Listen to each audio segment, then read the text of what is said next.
നമുക്കൊരു മാറ്റം ഉണ്ടാകാക്കണം. പ്രധാനപ്പെട്ട ഒരു കാരണം നമുക്ക് തഖ്വയുടെ കുറവാണ്. തഖ്വയുടെ കുറവാണ്. സാധാരണ രീതിയിൽ ഒരു ഖുതുബ നടത്തുമ്പോൾ അത് അറബിയിലുള്ള ഖുതുബയാണെങ്കിലും മലയാളത്തിലുള്ള ഖുതുബയാണെങ്കിലും ആ ഖുതുബ ശരിയാകണമെങ്കിൽ അതിന് പല ഷർത്തുകളുണ്ട്. ഖുതുബ ശരിയാകണമെങ്കിൽ പല ഷർത്തുകളുണ്ട്, 5-6 ഷർത്തുകളുണ്ട്.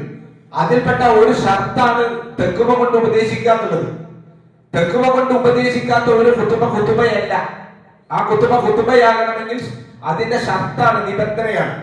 അതുകൊണ്ടാണ് യാ അയ്യുഹല്ലദീന ആമനു തഖുല്ലാഹ ഹഖ്ക തുഖാതിഹി വലാ തമൂതുന്ന ഇല്ലാ വഅൻതും മുസ്ലിമൂൻ. ആയത്തോട് മലയാളത്തിൽ പറയും പടച്ചവനെ സൂക്ഷിച്ചുകൊണ്ട് ജീവിക്കണം. അപ്പൊ എന്താണ് തഖ്വ? നമുക്ക് തഖ്വയുടെ കുറവാണ്.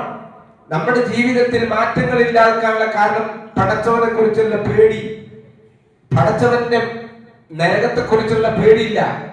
സ്വർഗം കിട്ടണമെന്നുള്ള ആഗ്രഹം നമ്മുടെ മനസ്സുകളിൽ കുറവാണ്.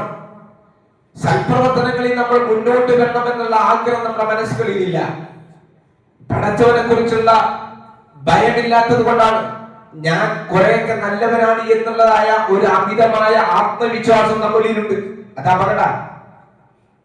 നമ്മൾ കൂടുതലായി സൽപ്രവർത്തനം ചെയ്യണം. തഖ്വ എന്ന് പറഞ്ഞാൽ സൂക്ഷ്മത, ഭയഭക്തി. അതിനെ പണ്ഡിതന്മാർ വിശദീകരിച്ചിരിക്കുന്നത് അള്ളാഹു ചെയ്യണമെന്ന് പറഞ്ഞിരിക്കുന്ന എല്ലാ കാര്യങ്ങളും ഉത്സാഹത്തോടു കൂടി ചെയ്യുക. അള്ളാഹു അവന്റെ പ്രവാചകനും ചെയ്യരുത് എന്ന് പറയുന്ന കാര്യങ്ങൾ 100% വിട്ടുനിൽക്കുക. ഇതാണ് തഖ്വന്റെ ചെറിയൊരു വിശദീകരണം.